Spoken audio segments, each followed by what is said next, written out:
반야바라 밀다 심경반자재보살이 깊은 반야바라 밀다를 행할 때 오니 공한 것을 비추어 보고 온갖 고통에서 건너느니라. 사리자여, 색이공과 다르지 않고 공이색과 다르지 않으며 색이고 공이요 공이고 색이니 수상행식도 그러하니라. 사리자여, 모든 법은 공하여 나지도 멸하지도 않으며 더럽지도 깨끗하지도 않으며 늘지도 줄지도 않느니라.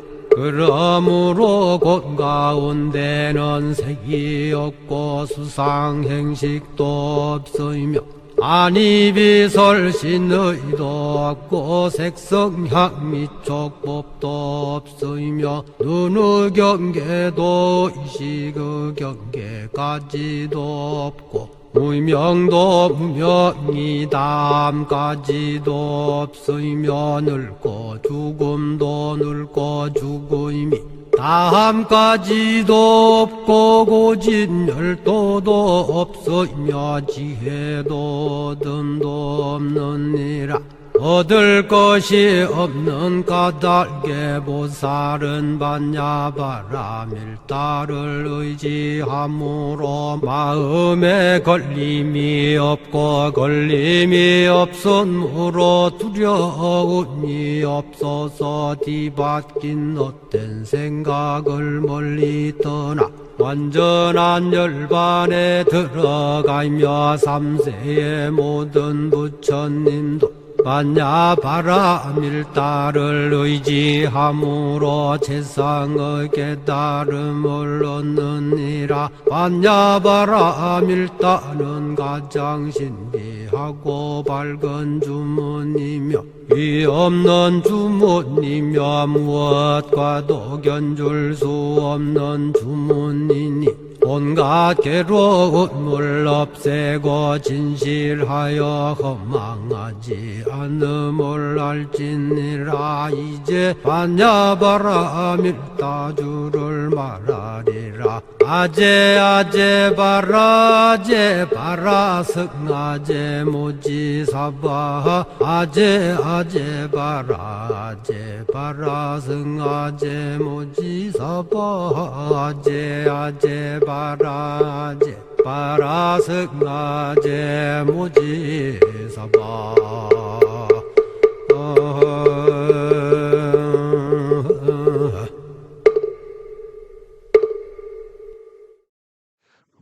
반갑습니다. 저 역사교육과 황인규 교수입니다. 우리 사범대학 교수님들하고 또 학생들하고 같이 이런 자리에서 뵙게 돼서 좀 쑥스럽네요. 제가 사실은 아시는 분은 아시겠습니다만 제가 몸이 별로 좋지가 않습니다. 오늘 강의도 그런 점이 나오게 되면 그런 점을 양해해 주시기 바랍니다. 오늘 제가 발표할 주제는 우리나라 주요 불교 도량과 고승이라고 정했습니다. 그러니까 한국 불교를 어떻게 이해해야 될 건가? 그래서 저는 도량과 도장이죠. 도량 사찰과 사찰에서 계신 고승 스님들을 중심으로 해서 살펴보려고 합니다. 그런데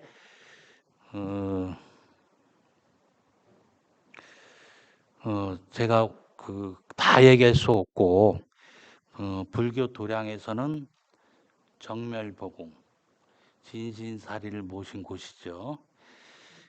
삼보종찰, 삼보사찰이라고 얘기하죠. 그 두 가지 점에서 우리가 한번 살펴볼 거고요. 불교 고승면에서는 제가 아주 중요시 여기는 겁니다.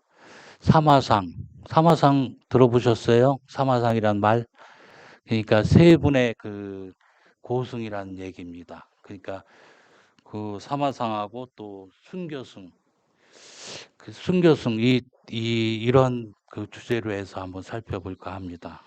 그래서 그 머리말 부분인데요. 여기 보게 되면 수투파 이게 나옵니다. 그 전륜성왕이라고 얘기되어지는 아슈카 왕이 세운 것으로 알려진 부처님의 그 진신살이 유해가 모셔진 최고의 그 성지입니다. 타파, 수투파, 탑이 여기서 나왔죠. 그러니까 아직 저는 여기를 못 가봤습니다만 이 그림만 봐도 설렙니다. 그리고 우리 불교 도량을 얘기할 때 흔히 가장 큰 대표적인 사찰을 얘기할 때 총림을 얘기해요. 그 총림에는 지금 5대 총림과 그 5개가 그 5대 총림과 8대 총림이 있었어요. 그런데 지금 그 변화가 있어서 백양사와 쌍계사는 좀 해제가 된 것 같아서 지금 현재 6개 총림으로 되어 있습니다. 총림이라는 건 뭡니까? 총림이라는 건 강원, 그리고 선원, 유런 이 세 가지가 그 시설이 갖춰진 곳을 총림이라고 합니다. 그러니까 이 영축 총림 송도사, 가야 총림 해인사, 그리고 송광사, 조계 총림 이런 데는 다 아시죠? 응? 그리고 덕숭산 수덕사가 그 덕숭 총림, 그리고 대구 동화사가 팔공총님 이렇게 현재 되어 있는 것 같습니다. 사실 저도 이 백양사 총림이 해제된 건 알았는데 쌍계사가 그 총림에서 해제가 됐나 그거는 찾아봐서 알았습니다. 우리 불교 도량 중에서 이런 그 강원, 선원, 유런 이 시설이 다 갖추어진 총림이 가장 중요한 곳일까요? 저는 개인적으로 그 제가 살펴볼 정멸보공 그게 더 중요하다고 생각을 합니다. 근데 그 앞서서 여기 제가 하나 짚고 넘어가겠습니다.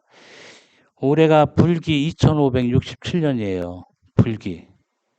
근데 저 불기는 뭡니까? 부처님이 그 태어나신 때부터 따지는 게 아니고 정멸, 니르바나, 열반에 드신 해부터 따지는 겁니다. 근데 이제 우리 학교 운영하시는 어떤 분이 부처님 오신 날을 부처님 탄생한 것으로 잘못 그 얘기하신 게 있습니다. 그게 참 그런 문제도 사소한 것 같지만 우리가 좀 봐야 됩니다. 그리고 우리 불가 집안에서 서력기원 서기를 쓰는 경우가 있습니다. 그거는 우리 불가 집안에서는 안 맞습니다. 불기를 쓰든지 아니면 그냥 세계 보편적으로 쓰니까 그러니까 서력기원의 서기를 빼고 그냥 2024년 이렇게 쓰든가 해야 될 겁니다. 근데 지금 이게 제대로 지켜지는지 모르겠어요. 그리고 이와 더불어서 지금 우리 학교가 지금 그 개교한 지 110주년 가까이 되잖아요. 여기에서 가장 자랑스럽게 생각해야 될 것이 뭘까요? 또 도서관 앞에 보면 우리 후배입니다. 박영석 동문이 그 박영석 동문의 부주를 새겨놨는데 박영석 동문이 가장 자랑스러울까요? 저는 아니라고 생각합니다. 우리 동국대학교로 봤을 때는 두 가지라고 생각합니다. 이 대장경을 한글로 번역한 한글 대장경 사업한 거하고요. 또 한 가지는 이 불교 자료를 다 집대성한 한국 불교전서 간행이라고 생각합니다. 편찬 간행이라고 생각합니다. 이 두 가지를 길이 새겨야 될 텐데 우리 그 학교 운영하시는 분들이 그렇게 생각하는지 모르겠습니다.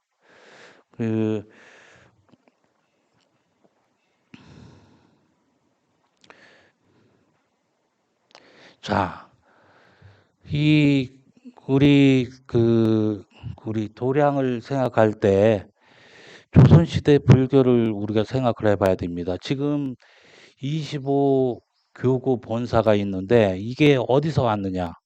대개 보면 일제 30본산, 31본산에서 왔다고 얘기를 많이 합니다. 그러나 저는 그게 아니라 세종대 성교 양종 본산에서 시작됐다고 봅니다. 그러니까 이게 조선시대 불교가 어떻게 됐냐면 성교 양종 본산 체제가 세종 때, 태종 때 시작이 돼서 세종 때 이렇게 확정이 됩니다. 그리고 그게 이제 없어져서 그 이후 이 조선 중기에 무중단 산중불교라고 해서 조선 불교가 굉장히 침체된 걸로 알고 있습니다. 그러나 실제는 아닙니다. 이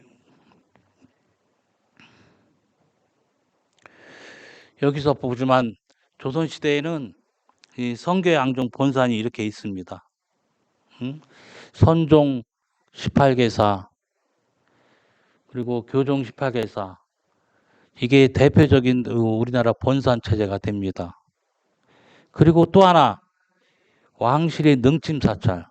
우리 보게 되면 서울시 돌아다니다 보면 조선시대 왕실의 능침 사찰이 있죠. 그러니까 이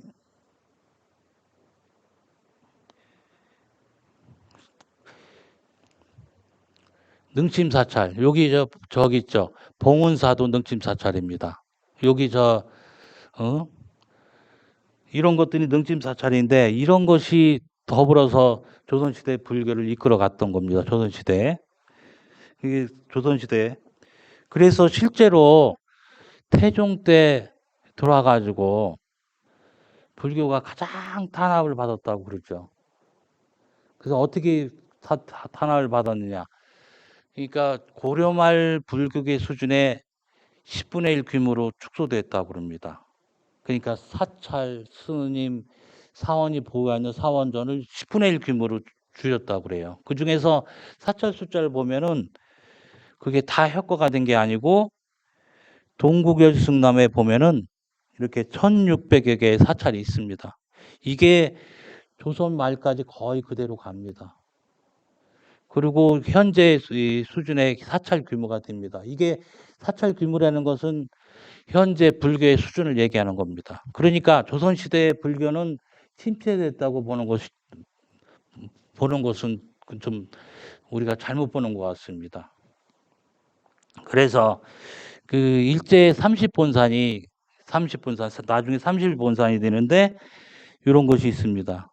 그리고 이것이 그 조계 중에 25교구 본산의 모태가 됩니다. 25교구 본사. 각도에 대체적으로 2개, 3개, 많은 데는 경상도는 4개 뭐 이렇게 있죠. 응? 그런데 이거 말고도 이게 조계종 말고도 다른 종단이 많습니다. 제가 학교 다닐 때 80년대에는 한 18개 종단이 있었는데 지금은 한 30개 종단이 됩니다. 그래서 조계종 말고도 흔히 우리 그래요.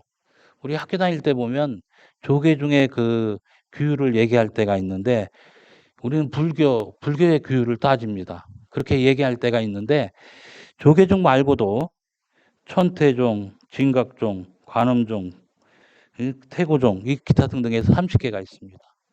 근데 조계종이라는 종단을 쓰는 게 30개가 넘습니다. 우리 학교는 조계종의 흔히 얘기해서 조계종단에 소속되어 있는데 조계종이라고 그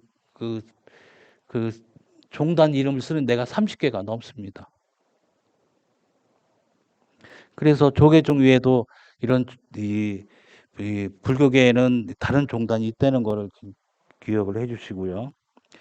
그리고 또 하나 26교구 본사를 얘기했는데 30개 본사를 할 때는 그 북한에도 사찰이 있었던 걸 알 수가 있는데 지금 북한의 그 불교가 어떻게 되는지 혹시 아십니까?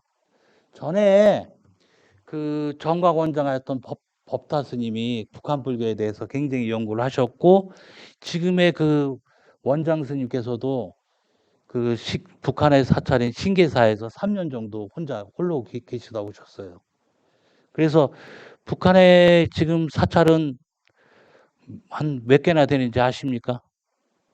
북한에 사찰이 있나 이렇게 생각하시는 분도 있을 거예요.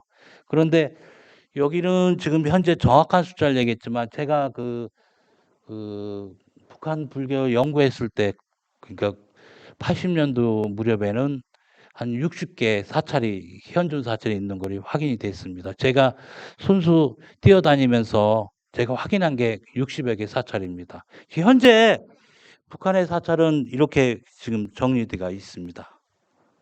그러니까 이런 것도 노력을 우리가 해야 됩니다. 우리가 통일된 다음에 우리가 북한을 어떻게 바라볼지. 현재 남한에서 북한의 사찰을 지어준 데가 있습니다. 그러니까 저 신계사 조계종에서 건립해줬죠. 그리고 또 그 영통사 화엄종 사찰인데 대각국사 의천을 모시는 데가 천태종입니다. 그런데 이 대각국사 의천이 본래는 화엄종 승이에요. 그 영통사를 복원해 줬습니다. 그래서 북한 사찰 현존 사찰이 한 60여 개 사찰이 된다는 거 알고 계시기 바랍니다. 그리고 여기 일본 신종교가 있습니다. 여기 일본 이 불교계에는 신종교 중에 신종교는 흔히 얘기하면 사이비 종교 이렇게 얘기하는데 그 학술 용어로는 신종교, 신신종교 이렇게 얘기를 합니다. 그래서 보면 이 불교계에 관계되는 것은 일연정종, 일연종, 법화종, 정토진종, 정토종 이렇게 되어 있는데 가장 큰 것이 SGI입니다. SGI. 일연종에서 분파된 SGI입니다. 남무호랑객교 이거는 이 법화경에 귀의한다. 그걸 그 일본 말로 읊은 거죠. 근데 이 SGI는 현재 우리나라 불교계의 10분의 1을 점유하고 있어요. 우리 불교계에도 그런 걸 아셔야 돼요.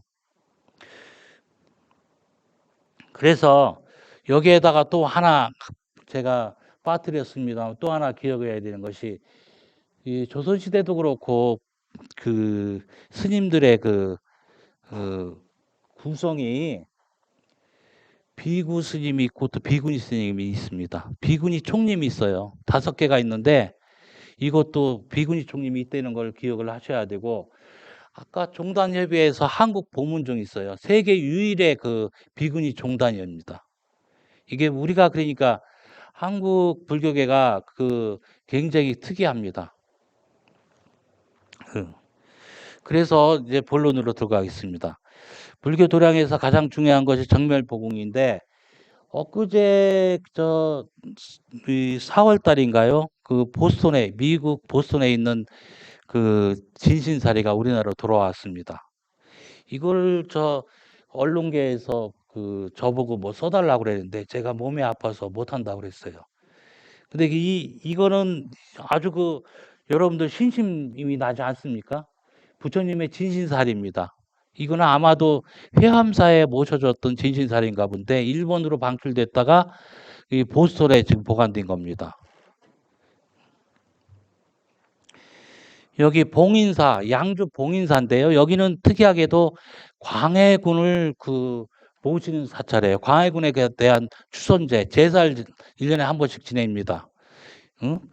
여기에 광해군 때에 중국에서 이 진신사리가 우리나라에 들어옵니다. 이게 실록에 기록되어 있어요. 그런데 이게 보은사, 신력사를 보은사라고 그러는데 거기다가 양주 봉인사로 가서 모셔져 있는데 이게 어떻게 된 게 일본으로 반출됐다가 다시 지금 박물관에 지금 보관되어 있습니다. 이 봉인사 이 진신사리탑입니다. 그리고 양주 영산 성부산 법화사인데 이건 저도 이번에 조사하면서 알았어요. 근데 이렇게 부처님의 진신사리가 모셔진 것이 많아요. 근데 뭐니 해도 이 자장스님, 신라 자장스님이 우리가 보통 이 삼국유사에는 자장율사라고 돼 있죠. 응?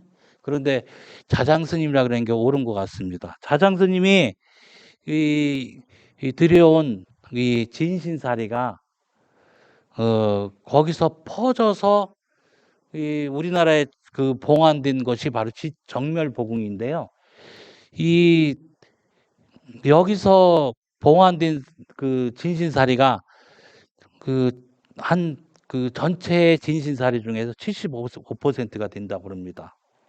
그래서 이 자장 스님이 중국에 갔다 오셔갖고 우리나라 불교가 확 퍼졌다고 합니다. 이 삼국유사에 보면 이렇게 나와요. 10집 중에 9집이 불교가 확 퍼졌다. 그러니까 자장 스님의 그 업적이 대단한 겁니다. 그리고 여기 지금 오른쪽에는 자장 스님의 이 초상화라고 그러는데 보통 진인형이라고 그래요. 스님들의 저기는 초상화라고 안 하고 진인형이라고 그러는데 그 옆에 있는 거 여러분들 잘 못 보셨을 거예요. 지난번에 그 정암사 했을 때 정암사의 그 진신사리를 그 기념해서 크게 법회를 했는데 그때 제가 그 찾은 겁니다. 그 이 자장 스님이 이 여러 짐승하고 같이 있는 그림입니다. 그래서 보통 자장 스님이 모신 그 정멸부공이 5군데 또는 8군데를 얘기합니다. 그래서 5대 정멸부공, 8대 정멸부공 이렇게 얘기를 합니다. 그래서 이렇게 얘기하는데 제가 그때 연구한 거로 보면 이렇게 많습니다. 근데 이 자장 연구를 하시는 분들이 고대에 국한해서 자료를 보시기 때문에 다른 얘기를 하실 수 있는데 저는 그때 조선시대하고 근현대까지 다 봤어요. 그래서 그 자장 스님이 모신 사찰 75%라고 그랬죠? 거기에서 보면 이렇게 나와요. 그 처음에 자장 스님이 가져온 것을 황룡사에다 모셨다고 그래요. 그리고 울산 태화사에도 모셨다고 그래요. 근데 지금 현재 남아있는 것은 통도사가 남아있죠. 통도사가 삼보종찰이 된 것은 바로 이러한 이유입니다.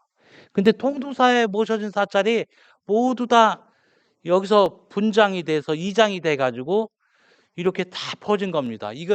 근데 우리가 지금 그 자장을 그 정멸 보궁을 볼 때 분장되거나 이장된 거를 별로 중요시 안 봤어요. 그래서 여기 보면은 자장 스님 직접 봉헌한 그 정멸 보궁은 또 평창 상원사, 정선 정암사, 영월 법흥사, 인제 봉정암. 여기 아까 5대 8대 정멸 봉이라고 그랬잖아요. 그리고 또 천안 광덕사. 이 천안 광덕사 이게 저 호두과자를 그 누구야 유청신이 원나라 할 때 호두과자 그 나무를 처음 그 심은 건데요. 저기 그걸 심은 건데 그거로 유명한 데인데 이 대장공을 봉헌한 것으로 유명합니다. 그 조선 세종 때 그 왜구가 그 우리나라에서 줄기차게 요구했던 것 중에 하나가 뭐냐면 대장경을 달라는 거였습니다. 그리고 또 하나 있다면 식량을 달라는 거예요. 그런데 참 그 우리나라 조정도 그 한심한 것이 그 결국은 안 주게 되는데 그때 줄 뻔했어요. 뭐라 그러면서 안 주냐면 얘들이 달라고 그래서 주면은 버릇 나빠진다. 그러니까 주지 말자. 그래서 안 준 겁니다. 그래서 그 광덕사에 있는 그런 그 대장경을 거기 주어요. 그걸 가지고 일본은 주엄주엄 모셔갖고 그 신수 대장경을 만든 겁니다. 근데 요새 신수장경보다도 더 그 대장경에서 유명한 게 그 대만에 있는 그 무슨 장경이에요. 그게 더 유명합니다. 근데 이 광덕사 그리고 또 김제 금산사 이것도 이따 다시 볼 건데요. 완주 안심사, 구미 석적사, 산청 대원사 이런 데 사찰은 정멸보공이 모셔진 것이 아직 그 사료적 가치가 좀 떨어지기는 하지만은 우리가 앞으로 중요하게 봐야 될 겁니다. 이 설사 떨어진다고 하더라도 뒤에 훗날 자장 스님이 모셨다 이런 것을 추념해서 만들어진 거라고 봐요.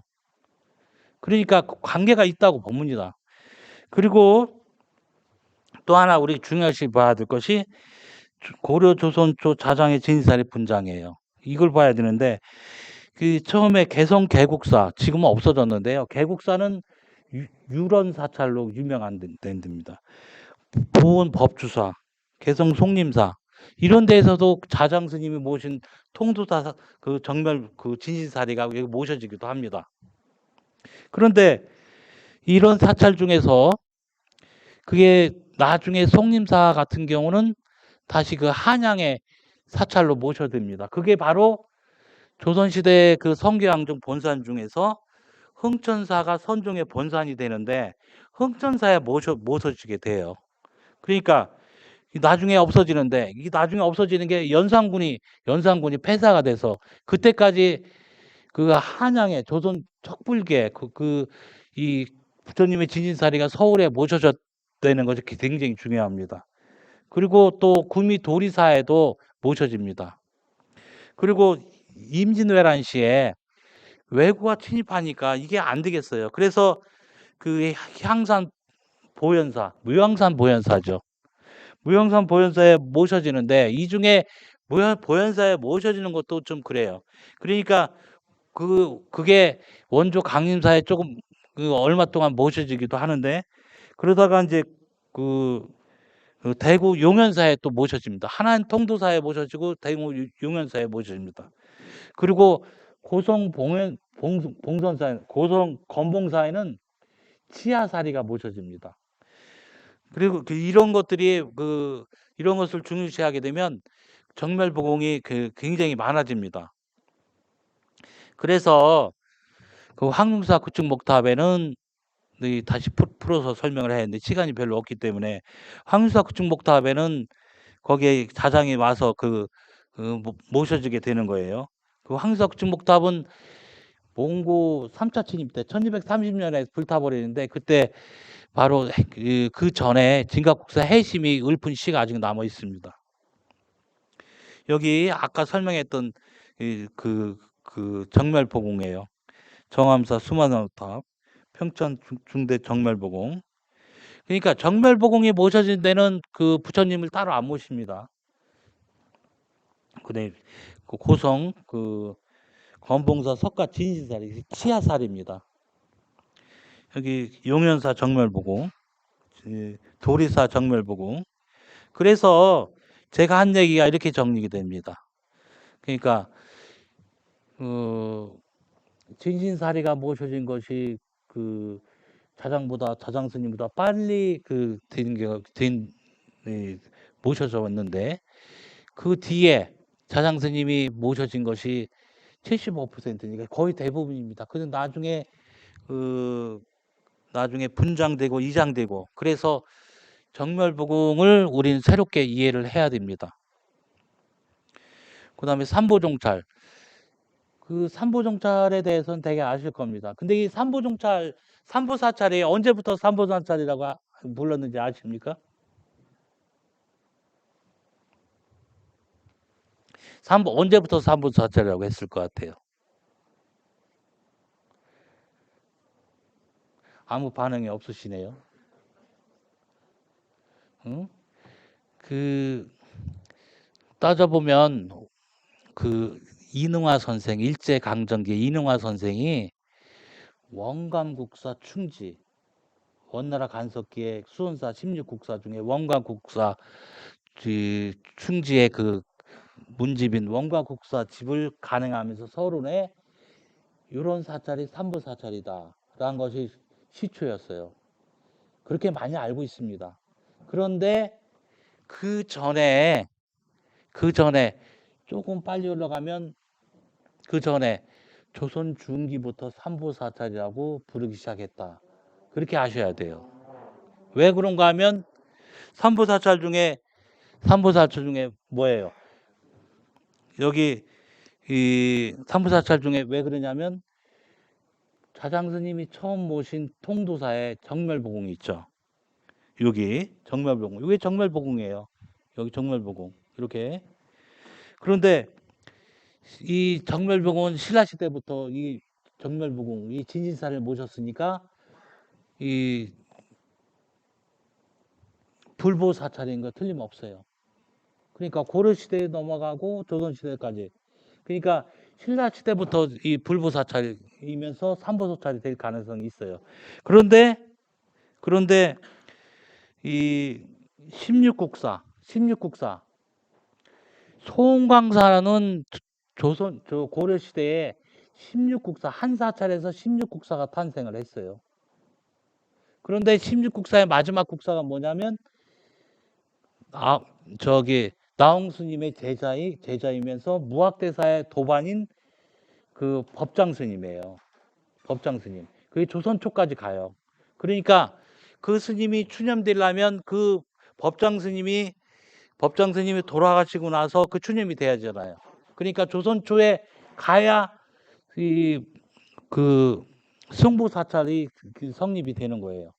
그리고 또 저 해인사 법부 사찰인데, 해인사는 이 대장경을 모신데, 여기 지금 여기 이 송광사는 이 법부 여기 국사전에 16국사가 모셔졌어요. 근데 이 대장전 판전, 여기는 왜 해인사에 여기서 모셔졌냐? 처음에 이 대장경 목파는 처음에 1차 대장경은요, 세계에서 3개 나라밖에 만들지 못했어요. 송나라, 그리고 고려밖에 안 만들었어요. 그런데 우리 1차 때 고려 현종 때 그 대장경을 만들었어요. 거란 침입을 막기 위해서. 그런데 이게 부인사에 있다가 타버렸어요. 그래서 해인사 1차 대장경의 그 천년축제를 대구 대구 쪽에서 했어요. 그 마라톤 대회를. 그런데 그러고 나서 몽고가 침입해요. 그래서 몽고 침입을 막기 위해서 대장경 판전 작업을 했어요. 근데 그게 어디서 했느냐? 강화도에서 했는데, 예전에는 황수영 우리 총장이나 이런 사람들이 해인사가 아니라고 대장경 강화도에서 만든 거로 되게 봤는데, 이거는 국가 사업이다. 그래갖고 남해 정림사 쪽에서 조각을 했어요. 대장경 판전 사업을 했다고요. 그래서 나중에 그것이 선원사 거기에서 모아집니다. 그랬다가 조선 초에 지천사 용산강 있는데 거기에서 모셔졌다가 조선 초에 해인사로 갑니다. 근데 해인사로 왜 대장경 판전이 왜 갔느냐? 그것도 여러 가지 설이 있어요. 옛날에 성철 스님의 후세자인 연대 나오신 그 스님이 누구야? 그 스님이 물어봤는데 그때 이름이 생각 안 나네. 그 스님을 보면 그 스님한테 그런 얘기를 했어요. 저한테 물어봤는데 아마 무학대사가 합천 출신이라 해인사에 모셔지지 않았겠느냐. 저는 그렇게 봅니다. 근데 해인사에 대장경이 모셔진 게 판전이 모셔짐을 해서 법부사찰이 됐는데, 그게 나중에 그게 돼야 삼보사찰이 성립이 되는 겁니다. 그래서 여기 보게 되면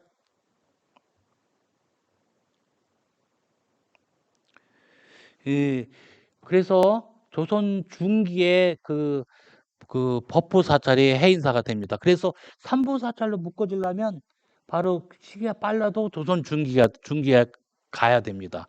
그래서 그 기록이 뭐냐면 여기 연천 홍석주라는 사람의 기록이 나오는데, 여기에 보면 여기 불가에서 말하기를 동국에서 전 삼보가 있다. 그래서 여기 통도사, 해인사, 그리고 또 이 승보, 16국사. 그러니까 여기에서 이게 갖춰진 것이 바로 이 무렵이에요. 그러니까 이후로 돼야 돼. 그리고 그 전까지는 제가 이거 찾아낸 건데요. 규장각에서 찾아낸 거예요. 송남유륵이라고 하는 이름 기록을 찾았는데요. 여기서 보면은 그 당시에는 불보사찰로 금산사를 지목했어요. 그러니까 삼보사찰이 아직 정립이 안 됐다는 얘기입니다. 여기 보면 송남유록에 보게 되면 이 불보사찰을 금사사라고도 그랬어요. 그래서 이런 거로 봐서는 삼보사찰로 정립된 것은 그 조선 중기 이후로 봐야 된다. 그래서 여기 제가 이렇게 써놨습니다. 이렇게 좀 친절하게 써놨어요. 그래서 조선 말기 삼보 종찰이 됐다. 이렇게. 그래서 삼보 종찰 이거 국가 승가고시에 저 스님들 시험에 보는데 이것도 잘못 그동안 잘못 알려져 왔어요. 그러니까 삼보 사찰은 그러니까 굉장히 오래된 것 같지만 조선 중기 이후에 조선 중기 이후부터 삼보 종찰이 된 것이다. 이렇게 아셔야 됩니다. 그리고 이 불교의 사마상에 대해서 다음에 살펴볼 건데요. 우리 불교의 스님들이 굉장히 많습니다. 그래서 대표적인 스님으로 보려면 왕사국사를 들 수가 있어요. 왕사국사. 그러니까 신라시대부터 국통이라고 그러든가 국사 같은 얘기입니다만 국사는 신라시대부터 있었는데 왕사는 고려시대부터 있었던 거예요.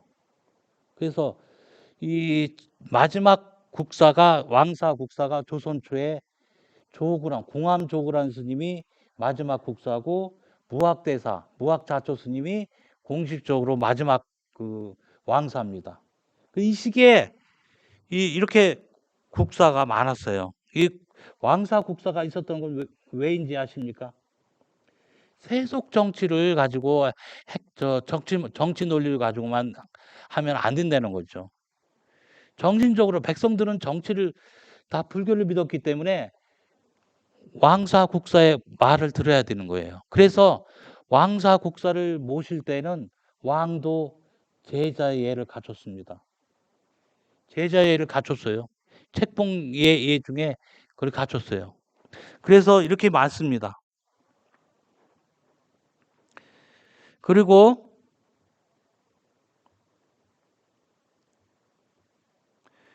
동사열전에 보게 되면 한 220명 정도 됩니다. 이런 스님들이 이렇게 많았어요. 대표적인 스님이죠.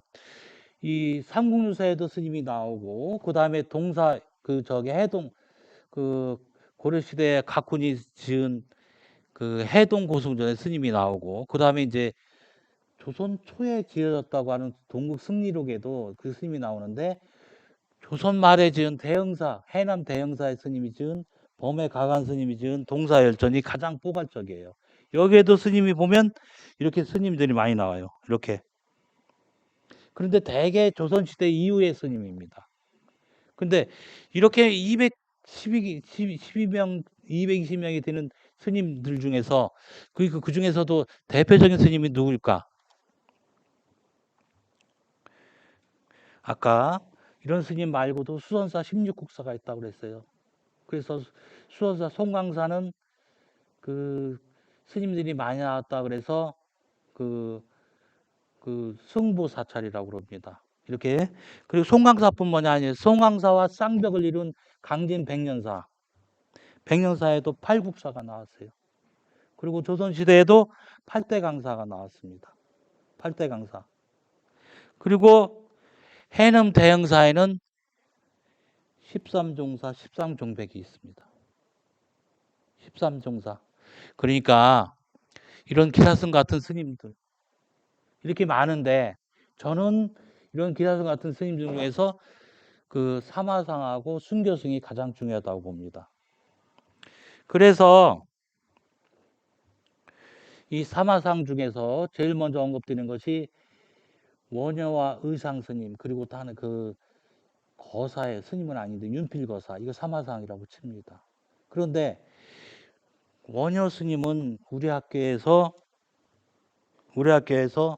지금 우리 학교에서 화장형 인간으로 핵심 역량에서 지금 세우고 있는 인물이에요. 화생 사상이 뭡니까?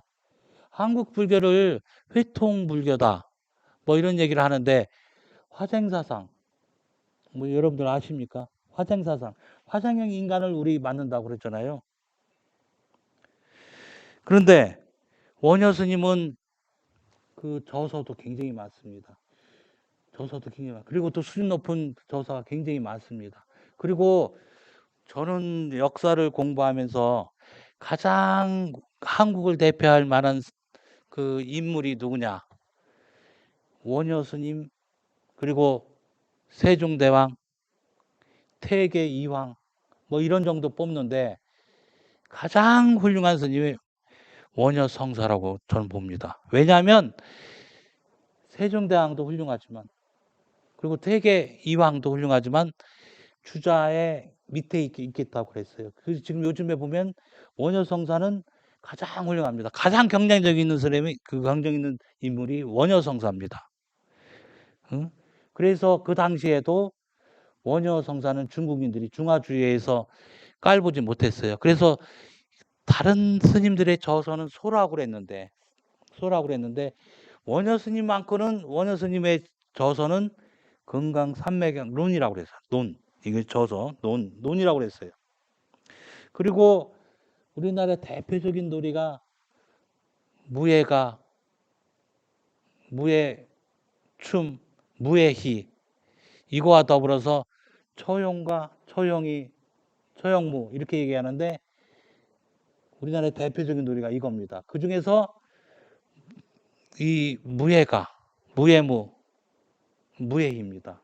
이거를 읽으신 분이 바로 원효 스님입니다. 그런데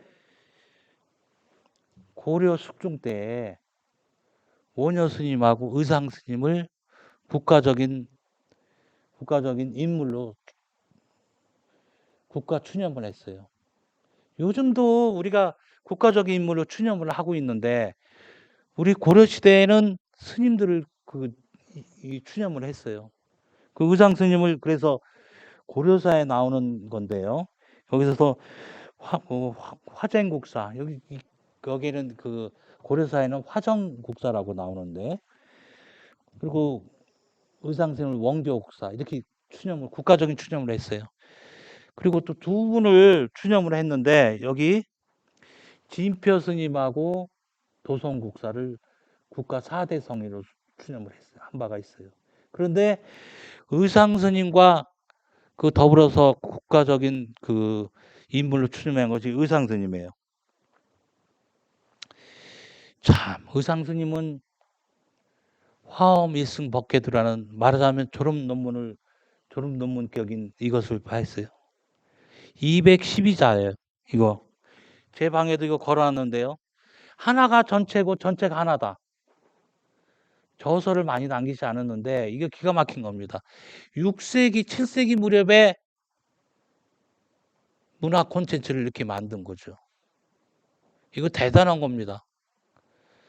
그런데 이런 거를 그 서양 그 학자들도 거기 되게 관심 있어 한다고 그러는데, 그 근대 스님 중에서 금타 스님이라고 있어요. 금타 스님. 만암 스님의 제자벌인가 그래요. 송만암 스님, 우리 학교 교장, 총장을 했던 스님이에요. 그분 제자벌인 금타 스님. 그분은 화엄 일승 법계보다 더 엄청난 이런 거를 또 그거 하셨네요. 이건 잘 모르실 거예요. 이런 거를 우리가 좀 알아야 됩니다. 자, 그리고 사마상으로 지켜서 세운 게 누구냐면, 그, 우리 조계 중에 종조가 누군지 아십니까? 조계 중에 종조. 응? 도의국사입니다. 가지산문의 그 종조죠. 도의국사. 그리고 중천조, 특이하게 중천조. 중흥조가 아닌 중천조로 보조국사 진을. 그리고 중흥조. 조계종을 중흥시킨 인물이 태고 보호스님입니다. 이 세 사람을 그 사마상으로 보고 있습니다. 그리고 제가 대표적인 사람을 얘기하는 겁니다. 조선 중기에 불교계를 중화한 인물이 누구냐면 서산대사예요. 왜 서산대사냐? 묘양산이 한양에서 봤던 서산입니다.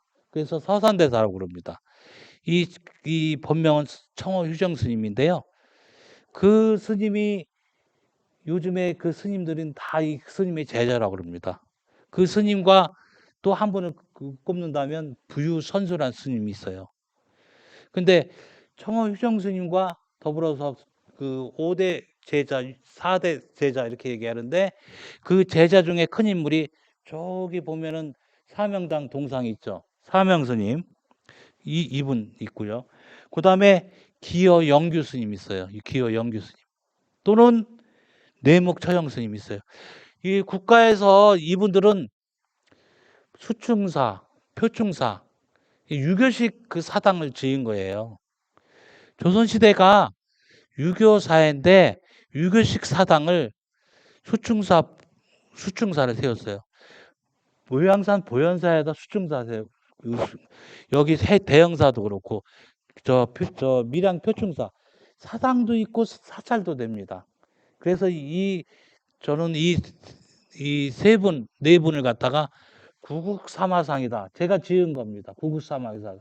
근데 구국사마상을 했더니 어떤 분들이 구국사마상이 어떻게 구국사마상이 되냐 그러는데 충분히 구국사마상이라고 저는 생각을 합니다.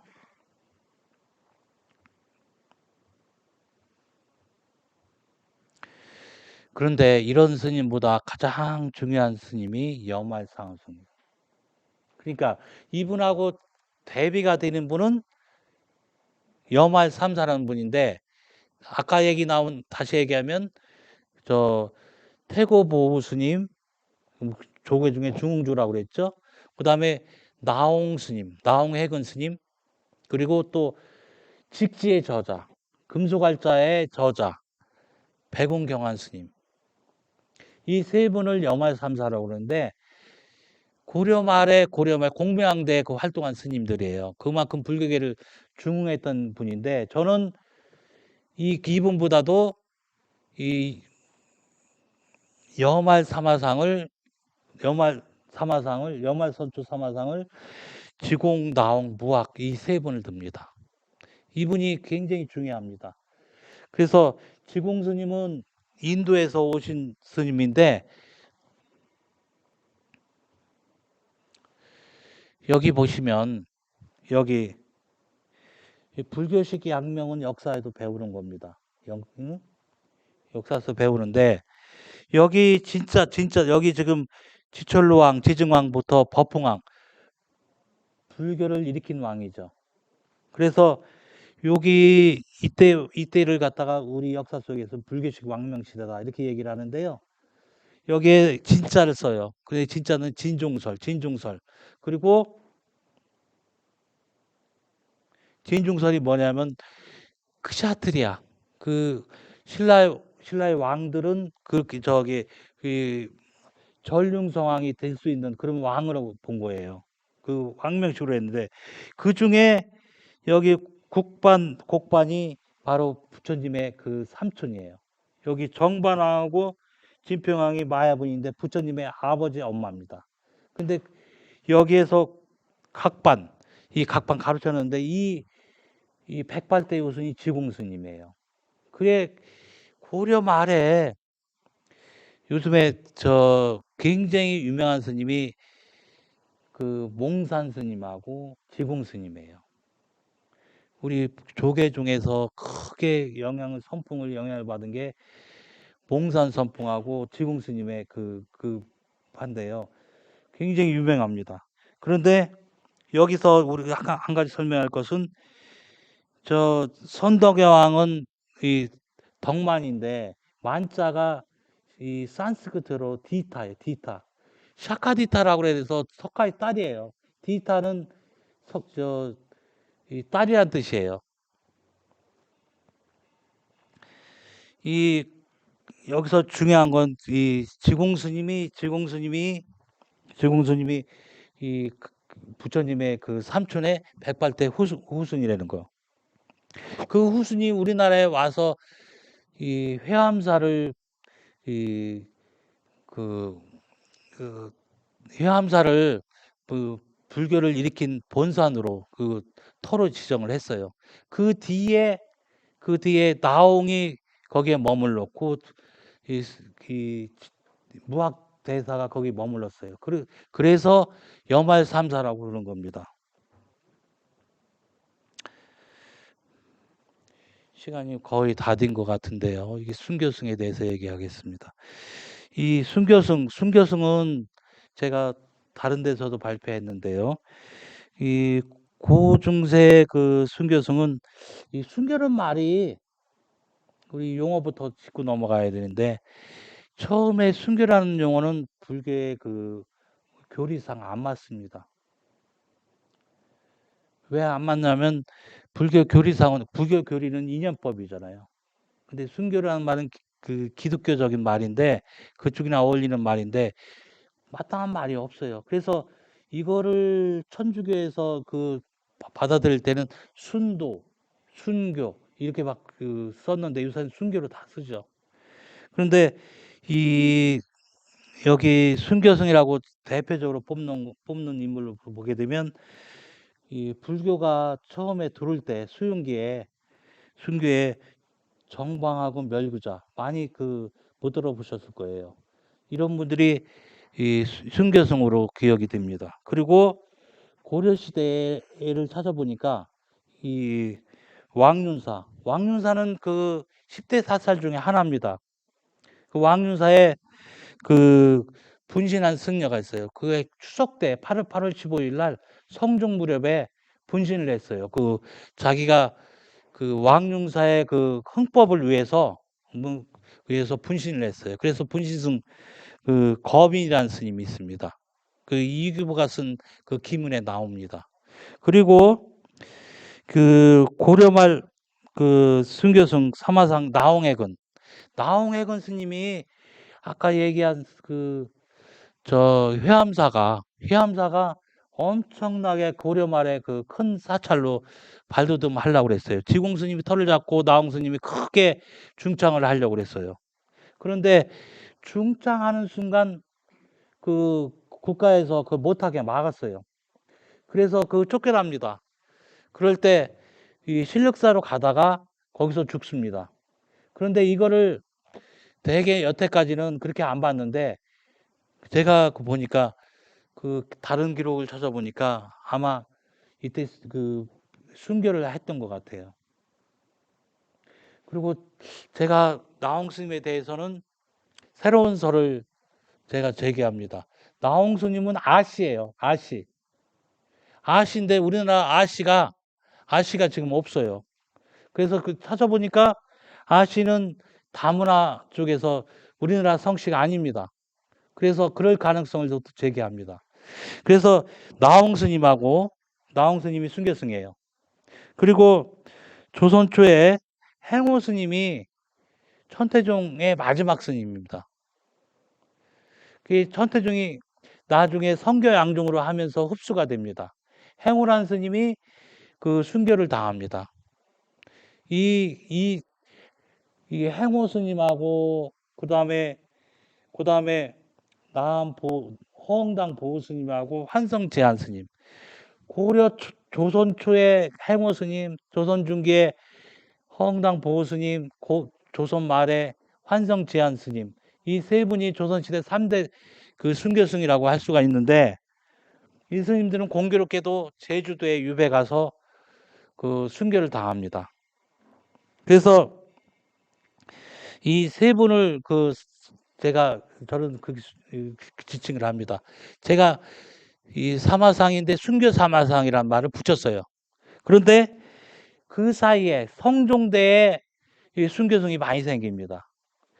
절암해추라든지 일암학전이라든지 진관사 스님, 각돈 스님이라든지 설준이라는 스님, 이런 스님들이 그 성종대, 이 성리학이 본격적으로 진투되는 시기에 이 스님들이 많이 순교를 당합니다.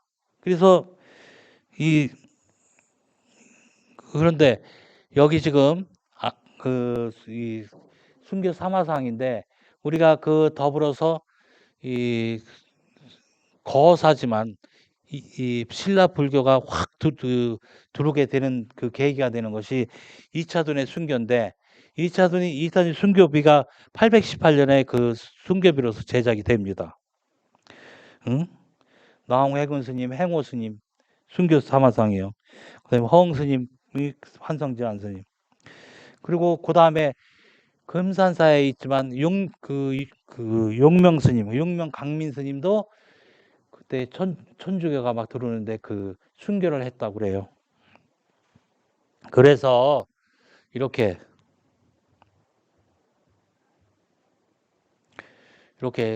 이런 스님들이 순교 사마성입니다. 순교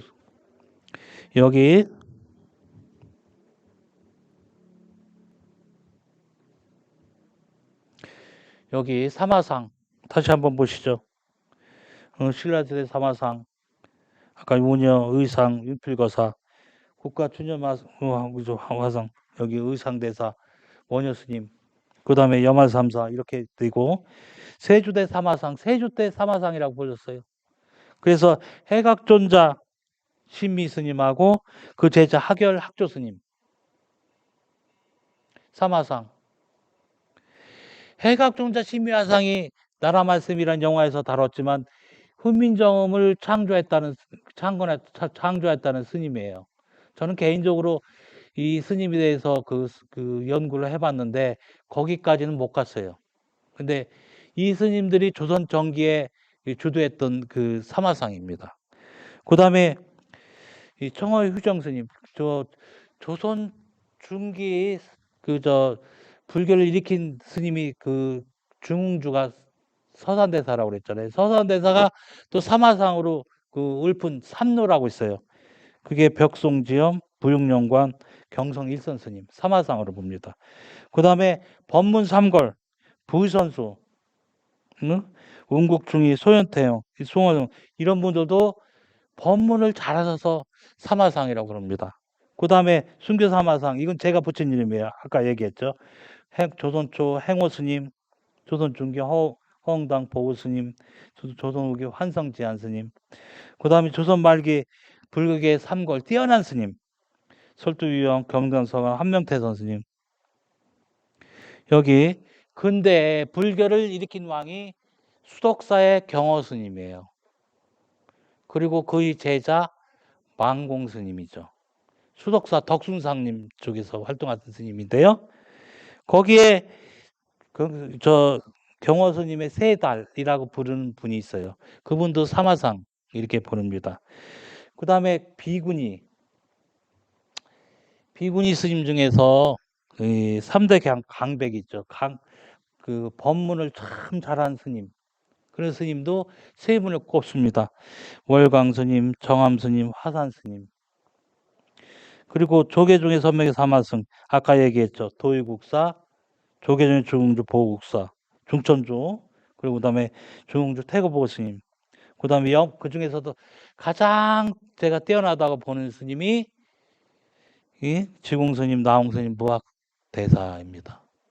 이분에 대해서 자세히 소개해야 되는데 무학 대사는 조선시대 제가 사마상에 추념되는 거, 국가적으로 추념되는 거 이걸 썼지만 무학대사는 그리고 또 이 스님들이 무학대사는 그 증명법사, 뭐 불교 불사를 할 때 그 증명 스님으로서 이 세 분을 많이 듭니다. 그리고 이 세 스님은 영조 정조 때 사마상으로 다시 또 추념이 돼요. 국가적인 그 세 분으로서 사마상으로 또 불립니다. 그래서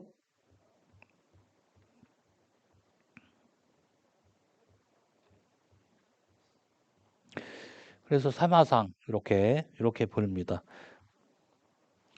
그래서 제가 얘기는 거의 다 한 것 같고요. 아유, 제가 뭐 이게 뭐 강의라는 게 뭐 재미도 있고 뭐 그래야 되는데 여러분들은 참 어떻게 들으셨나 모르겠어요. 굉장히 딱딱하게 제가 강의를 진행한 것 같아서 죄송합니다만 제가 맺은 말 보겠습니다. 맺은 말. 제가 이렇게 하게 된 것은 우리 종립학교가 이 불교 정신을 그 세운 학교인데 그래서 제 연구도 그렇게 했습니다. 저희 그 이 불교사를 연구하는데요. 저는 가장 존경하는 분이 하정 안계현 선생님하고 그 불교계 쪽에서 불교 전설을 크게 불교 전설 자료 집성을 하시는데 선두에서 어떤 돌아가셨죠. 그 고육진 선생이에요. 그 두 분이 일찍 돌아가신 걸 보고 굉장히 안타까웠습니다. 여기 써놨죠. 그래서 그분이 돌아가는 거, 사람이 오북 중에 하나가 고종명이에요. 고종명. 그런데 일찍 돌아가서, 야, 공부하다가 죽은 사람 없대는데 스님들이 맨날 그런 얘기 하는데요. 공부하다가 죽은 사람 많습니다. 저도 일찍 그럴 뻔했어요. 그래서 여러 생각이 많이 듭니다. 그런데 지금 저게요.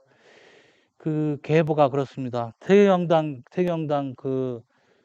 어, 이능화, 그리고 태경당 권상로, 이런 분들이 일제시대에 그 맥을 이었고, 이 불교를 하신 분이 우리 학교 총장하셨던 효성 조명기 선생이에요. 그렇게 맥이 있고, 그 다음에 그 맥을 불교사 쪽은 하정 안계현 선생이고, 불교 쪽은 김영태 선생이 이길 것 같아요.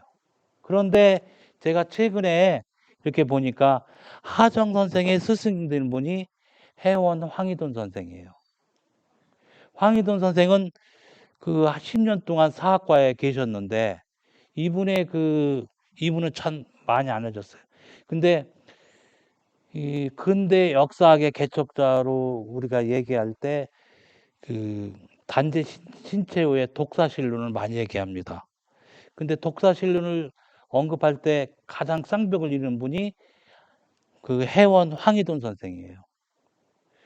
그분의 저서 대동청사가 그걸 얘기합니다. 그 뒤에 여러 저서를 많이 얘기했는데 이분이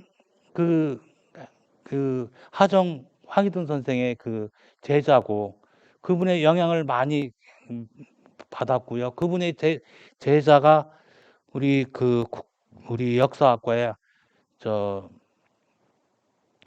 김창수 선생이에요. 김창수 선생입니다.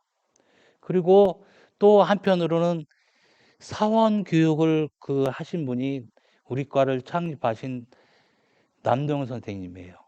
역사 교육, 그걸 불교 쪽으로 하신 분이 남도영 선생님입니다. 그래서 그런 분들을 생각하면서 저는 이렇게 연구를 해왔는데, 저도 그런 쪽으로 연구를 해야 되겠다. 그런데 제가 병마 싸우면서 연구할 수 있을지 모르겠어요. 그래서 마지막이다 싶어가지고 하정 혜원 선생의 전집을 냈는데 이분이 돌아보니까 보기 드물게 강의도 잘하셨다고 그래요. 무예 양주동 선생과 이 혜원 황희돈 선생이 쌍벽을 이뤘다고 그래요, 당시에. 그래서 그럴 뿐만 아니라 항상 염주를 들고 다니시면서 이렇게 공부했는데 실제 이분은 공식적인 것만 1만 8천회씩의 8천회시간에 좌선을 들었다고 그래요. 그래서 이분이 내세운 게 뭐냐면 저는 그렇게 봤어요. 이렇게 지금 결실이 이 백성옥 박사의 이런 논문을 발표하셨는데 이거를 진가를 아신 분이 선악과의 누구예요? 현각 스님이에요. 현각 스님이 해원 황희돈 선생을 늘 얘기하셨다고 그래요. 그래서 이분이 무한 생명관을 주장하셨어요. 무한 생명관. 이분은 역사를 공부하면서 역사라는 건 생활 개선의 진보다. 이러면서 이것은 무한 생명관을 실천하는 것이다. 이걸 무한 생명관은 뭐냐? 다른 말로 하면 아미타불이다. 그래서 무량수불 이거다. 응? 그래서 이거를 내세웠어요. 그래서 저도 이때부터 아미타불 이걸 많이 외웁니다. 그런데 저 오른쪽에 이런 얘기를 해요. 저는 근기가 별로 좋지 않기 때문에 저도 한때 뭐 출가를 할까 이런 생각도 했었는데 그러니까 스님들이 맨날 얘기했지만 뭐 중들팔자 뭐 그렇게 얘기했지만 전 중들팔자도 못 듣는가 봅니다. 근데 이거는 왜 그러냐면 제가 역사 쪽에서 보니까 화계라는 말을 찾아봤어요. 화계. 화계라는 말이 뭐냐면 타생의 정욕과 번뇌가 있기 때문에요. 정욕이라는 것은 저 쇼펜하우어와 니체가 아주 중요시한 저희 성의 에너지 그쪽으로 보면 될 것 같아요. 이 화계 때문에 이게 안 될 것 같아요. 저는 그냥 모든 것을 내려놔야 된다. 그러면서도 앞으로 저는 1년 정도 남았는데요. 그 기간 동안에 우리 학교를 위해서 뭐를 할 건가? 저는 오늘 여기 오면서 여러 가지 생각을 많이 했습니다. 응? 그래서 제가 못하는 그 강의지만 여러분들이 와서 들어주셨는데, 제가 이렇게 앞으로 뭘 해야 되겠다. 이런 것을 확실히 여러분들과 이렇게 강의를 하면서 제가 속으로 다짐을 합니다. 그래서 우리 이 불교계를 위해서 우리 학교의 건립 정신을 생각하면서 우리 앞으로 제가 다짐을 하겠습니다.